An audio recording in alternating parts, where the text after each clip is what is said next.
Assalamualaikum warahmatullahi wabarakatuh. Perkenalkan, saya Zaria Salina dengan NIM 21030030. Di sini saya akan menyampaikan tugas 1 saya, yaitu sejarah matematika Yunani.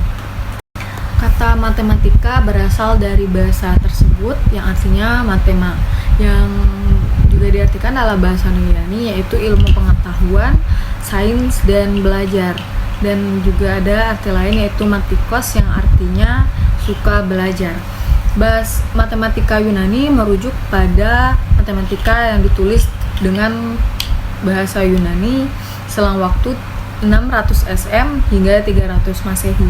Dan merajuk pada matematika yang bertuliskan pada bahasa Yunani. Namun, matematika Yunani hampir tidak ada teks yang benar-benar ditulis pada saat milenium pertama SM. Jadi, cerita matematika Yunani kuno ditulis lebih lambat dari kejadian aslinya. Orang Yunani menciptakan matematika yang lebih mendalam, lebih abstrak, dan lebih dikembangkan. Matematika Yunani lebih berbobot daripada matematika yang dikembangkan oleh kebudayaan-kebudayaan pendahulunya. Matematika Yunani yang dimaksud adalah matematika yang berkembang pada suatu negeri tertentu, yakni Yunani. Tetapi pemikiran demikian tidaklah tepat karena daerah perkembangan matematika Yunani bukanlah hanya di Yunani saja, melainkan tersebar luas. Periode terakhir dari zaman Yunani kuno adalah didominasi oleh kekuasaan Romawi karena Yunani adalah kota yang paling aman, damai dalam sejarah termasuk juga Mesir. Jadi Yunani tempat untuk berlindung yang aman bagi para kaum cendekiawan dalam kurun waktu yang sangat lama. Matematikawan Yunani tinggal di kota sepanjang Mediterania, bagian timur dari Italia hingga Afrika Utara.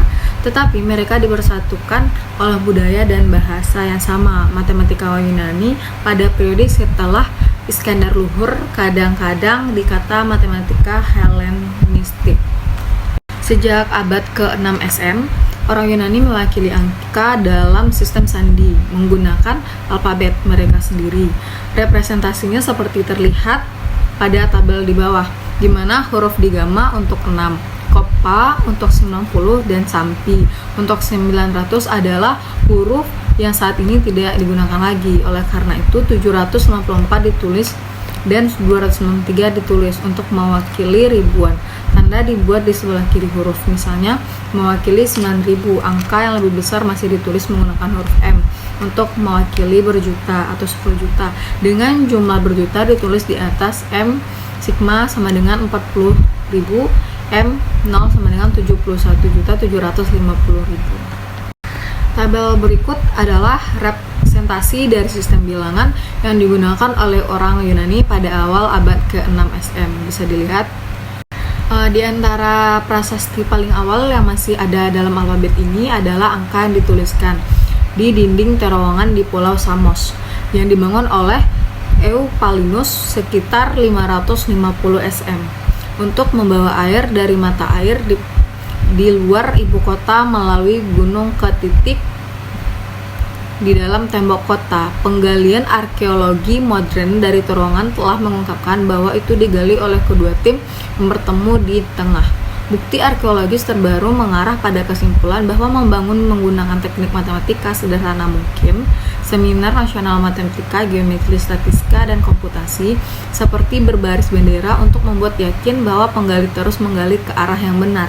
Dan ternyata angka-angka di dinding 10, 20, 30, seterusnya hingga 200. Matematika Yunani diyakini dimulakan oleh Thales dari Miletus kira-kira 624 hingga 546 Masehi. Dan Pythagoras dari Samos kira-kira 582 hingga 507 SM. Meskipun perluasan pengaruh mereka persengketakan, mereka mungkin diilhami oleh matematika Mesir dan Babilonia. Menurut legenda, Pythagoras yang bersafari ke Mesir untuk mempelajari matematika, geometri, dan astronomi dari pendeta Mesir. Thales memanfaatkan geometri untuk menyelesaikan soal-soal lebih kurang ketinggian piramida dan jarak perahu dari garis pantai. Dia dihargai sebagai orang pertama yang memanfaatkan penalaran deduktif yang diterapkan pada geometri dengan menurunkan 4 akhir suatu peristiwa wajar dari teorema Thales. Hasilnya, dia dianggap sebagai matematikawan sejati pertama dan pribadi pertama yang menghasilkan temuan matematika. Pythagoras membangun mazhab Pythagoras yang mendakwakan bahwa matematikalah yang menguasai semesta dan semboyannya adalah semua adalah bilangan. Mazhab Pythagoras lah yang menggulirkan istilah matematika dan mereka lah yang memulakan pengkajian matematika. Mazhab Pythagoras dihargai sebagai penemu bukti pertama teorema Pythagoras. Meskipun diketahui bahwa teorema itu memiliki sejarah yang panjang, bahkan dengan bukti kewujudan bilangan irasional. Selanjutnya yaitu Eudoxus, kira-kira 408 Masehi hingga 355 SM, mengembangkan metode kelelahan, sebuah rintisan dari integral modern. Selanjutnya Aristoteles, yaitu 384 SM hingga 322 SM, mulai menulis hukum logika. Yang selanjutnya Euclides, kira-kira 300 SM, adalah contoh terdefinisi dari format yang masih dipakai oleh matematika ketika ini, yaitu definisi, aksioma, teorema, dan bukti. Dia juga mengkaji kerucut bukunya Elemen, diketahui di segenap warga terdidik di barat hingga pertengahan ratus tahun ke-20. Selain teorema geometri yang terkenal seperti teorema Pythagoras, Elemen menyertakan bukti bahwa akar kuadrat dari 2 adalah irasional dan terdapat tak hingga banyaknya bilangan prima. Selanjutnya saringan Eratosthenes, kira-kira 230 SM, dipakai untuk menemukan bilangan prima. Yang selanjutnya yaitu Archimedes, kira-kira 287 SM hingga 212 SM, dari Syracuse, memanfaatkan metode kelelahan untuk menghitung luas di bawah busur parabola dengan penjumlahan barisan tak hingga dan memberikan hampiran yang cukup akurat terhadap pi. Dia juga mengkaji spiral yang mengharumkan namanya, rumus-rumus volume, benda putar, dan sistem rintisan untuk menyatakan bilangan yang sangat akbar.